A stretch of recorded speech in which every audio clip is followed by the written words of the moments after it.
मीरपुर नाम के शहर में तेजस अपनी पत्नी नीरू के साथ रहता था। पति पत्नी दोनों ही नौकरी करते थे। एक दिन तेजस गांव अपनी माँ के पास फोन करता है। हेलो, प्रणाम माँ।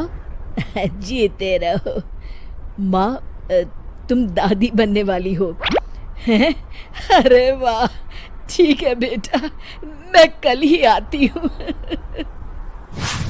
जब माँ जी शहर पहुंची तो बेटे बहू ने बहुत अच्छे से स्वागत किया। लीजिए माँ जी, चाय।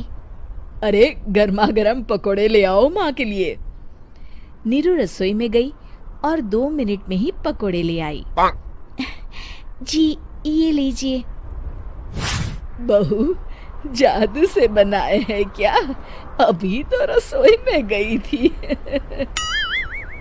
यम्मी। माँ जी, शीला रसोई में पकोड़े तल रही है, मैं बस लेकर आई। हे भगवान, मेरा धर्म भ्रष्ट कर दिया तूने। अब तो गंगा जल से शुद्धिकरण करना होगा। दूसरे दिन, माँ जी मैंने नाश्ता बना दिया है, ऑफिस जा रही हूँ। पर अभी तो घर का सारा काम पड़ा है। शीला आती ही होगी, झाड़ू पोछा बर्तन कपड़े वो सब कर लेगी। हमारे जमाने में घर का सारा काम हम ही करते थे। जी माँ जी, आप बहुत होशियार हैं, मैं घर ऑफिस दोनों नहीं संभाल पाती। तो जरूरत क्या है घर से बाहर जाकर चाकरी करने की? वैसे भी घर का काम खुद करने से घर में बरकत आती है, समझी? पर माँ जी। पर वर कुछ नहीं, इस महीने की पगार मिले फिर ऑफिस बंद। हाँ। रात को नीरू तेजस से कहती है, सुनिए जी, माँ जी बोल रही थी कि मैं नौकरी छोड़ दूं। वैसे ठीक ही तो है, अभी तुम्हें आराम की जरूरत है। फिर भी आराम कहाँ, शीला को छुड़ाने के लिए बोल रही थी। तो अब 24 घंटे में इतना काम तो कर ही सकती हो। पर जॉब पसंद है मुझे, घर पर मन नहीं लगेगा। अगले दिन जब दोनों ऑफिस के लिए निकल रहे थे, मेरी तो कोई कीमत ही नहीं है इस घर में। माँ जी, आजकल महंगाई बहुत है, रहन सहन भी बदल गया है, दोनों नौकरी करते हैं तभी ठीक रहता है। अच्छा, तू कहना क्या चाहती है? मेरा बेटा तुझे बिठा के खिला नहीं सकता? तू ही इस घर का खर्च चला रही है, हैं?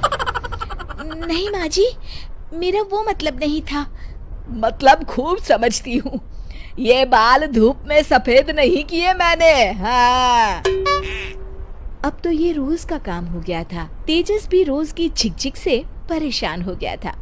एक दिन उसने कहा, नीरू, वैसे भी तुम्हें मैटरनिटी लीव मिलने वाली है, तो अभी से ही छुट्टी ले लो।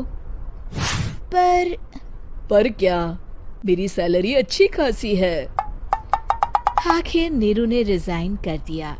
जब बच्चा हुआ तो घर में सब बहुत खुश हुए। कुछ दिनों बाद तेजस फाइल देख रहा था। क्या हुआ तेजस, कुछ परेशान लग रहे हो? हाँ, वो हमारी जितनी सेविंग्स थी वो तो हॉस्पिटल में और छठी के फंक्शन में खत्म हो गई है नीरू। और अभी वैसे मंदी चल रही है तो मैं बोल रही थी कल मुन्ना को हेपेटाइटिस का टीका लगवाना है। नीरू, क्या पोस्टपोन नहीं कर सकते? नहीं जी, बिल्कुल नहीं। अब तेजस को समझ में आ रहा था कि उससे गलती हुई है। पैसों की कमी का असर घर के माहौल पर भी पड़ रहा था। अगले दिन, बेटा मेरा चश्मा और ये दवाइयाँ ले आना, पर्चा देते हुए माँ जी ने कहा। जी। तेजस, मुन्ना के लिए दूध का डिब्बा और डायपर भी ले आना, और ये किराने के सामान की लिस्ट है, इसे भी लाना है।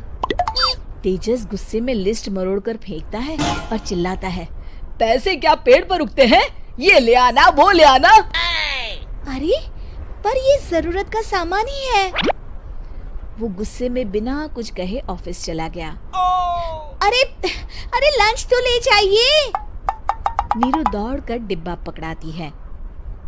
एक दिन खाना खाने के बाद, नीरू,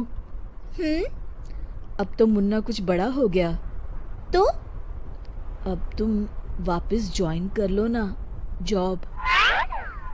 पर इस रिसेशन में जॉब मिलना बहुत मुश्किल है। ट्राई तो करो। फिर मुन्ना? माँ जी है ना, और एक फुल टाइम मेड भी लगा लेंगे। पर माँ जी, उन्हें तो पसंद नहीं।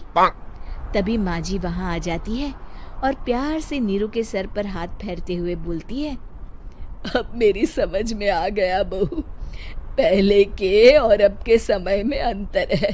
तुम काम शुरू करो, मुन्ना की जिम्मेदारी मेरी। मेरी प्यारी माँ जी।